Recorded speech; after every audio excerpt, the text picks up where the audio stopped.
row, we'd like to let you know that you may want to take a step back to the gray railing behind you. This will give you a better view of our overhead monitors, as well as keep you dry during the performance. And to get an idea how the shooting set is used, please watch your overhead monitor. In the famous squid fight from 20,000 Leagues Under the Sea, that giant squid was a monstrous marvel known as a full-size mechanical effect. And in the movie The Poseidon Adventure, that tidal wave created by large water-filled dunk tanks rolled over a scaled-down model of an ocean liner. Here at the Disney MGM Studios, we have our own dunk tanks and our own mechanical marvel, this pilot house, which is a full-size standing set we have out in our back lot. Now, I hear our driver, Scott, knows the director out there personally. Yeah, with a little bit of luck, we're going to go through that set between takes. But I'll let you know that a little later on. Right now, if you'll get your cameras out, pointing to the right-hand side, we're going to be passing by the most valuable. We're also going to be passing by a small branch of our greens department. The sculpted plants and figures that you'll see on your left-hand side are known as topiaries. They can take anywhere from 4 months to 10 years to fully develop, depending on the plant shape, size, and the material. Stars when they meet and discuss business before their shooting begins for the day. Right now, bungalows 1, 3, and 4, we do have a production crew here from HBO Original Pictures. They're here filming Hanks as their executive producer of this show. You do want to look for this to air a little later on next year. Right now, we've entered our most glamorous department. It's known as creative costuming.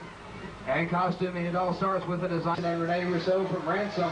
And in the final 2 display cases, costumes worn by Glenn Close, Jeff Daniels, and Jolie Richardson from Disney's 101 Dalmatians. Up to 180 artists design and manufacture all of the costumes here for our live entertainment and production needs. So with all this activity we have taking place, we are proud to say we do have the world's largest working wardrobe department. Right now we're passing by one of our prop storage warehouses. And just beyond that we have the gold room. That's where we keep most of the more valuable props. This is a full-size jet, and it did fly with the Delta fleet for well over 10 years. That is, of course, until we brought it here. We cut it in half, and Wesley Snipes used it when he was here filming Passenger 57. To maintain the sets we use in productions here at our studios. They have built sets for Merv Griffin's Wheel of Fortune, Ed McMahon's Star Search, World Championship Wrestling, the Mickey Mouse Club, and they recently worked on sets for From the Earth to the Moon. Now, earlier in the tour today, you've seen a water tank used specially for special effects above the water. Well, coming up directly in front of us, under the big green sides of the pool have been painted black, so looking through the camera, you wouldn't know where the water on this street have any insides or backs to them. They're all just facades or false fronts. The second house on the right, front number 242, was used to film the exterior shots of Vern's house in Ernest Saves Christmas, starring Jim Varney. You know, production crews doing a lot of traveling. They do often encounter a lot of problems that they have little or no control over, like crowds, traffic, and noise. So to get around all of these problems, they usually prefer to shoot right out here on our back lot. Our most famous house on Residential Street is coming up on your left-hand side. This beige Hawaiian style. The exterior footage was shot right here, and then it was edited together with interior footage shot on a soundstage way out in California. The blue house, also on the left, is home to Alice and her dog Bandit from the Disney Channel's Adventures in Wonderland. And if you know the Golden Girls, I'm sure you know their wacky neighbors, the Westons from Empty Nest. They live right across the street in this beige 2-story home. Now, all 8 houses on our street have been built to reflect a different style of American architecture. That's mainly because more interesting sets out here on Residential Street, like this small town chapel that's over here on the left-hand side, into a big city cathedral. Now, we do encounter a lot of traffic problems, so we're going to be pausing here for just a few moments. Let another shuttle pass. Sky fireworks this evening at 9:50.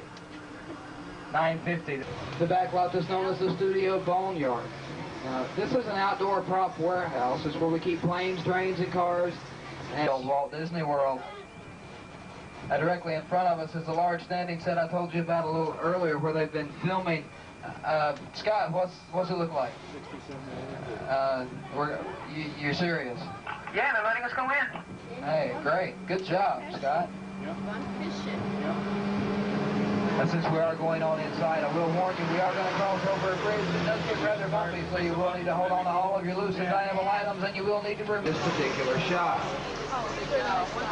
Now, you know, folks, one of the biggest advantages that a production crew director has to working on a backlot set like this is, well, they can do just about anything that they want to do. That's right, folks, they can even control the weather. On a day like today, you know, it might rain, it might not. Well, this does a production crew no good. In the movie-making business, time is money. And to give it a more natural look. Scott, would you set this up? Thanks a lot. Version of this portion of the tour. This is where we're going to drop you folks off at the American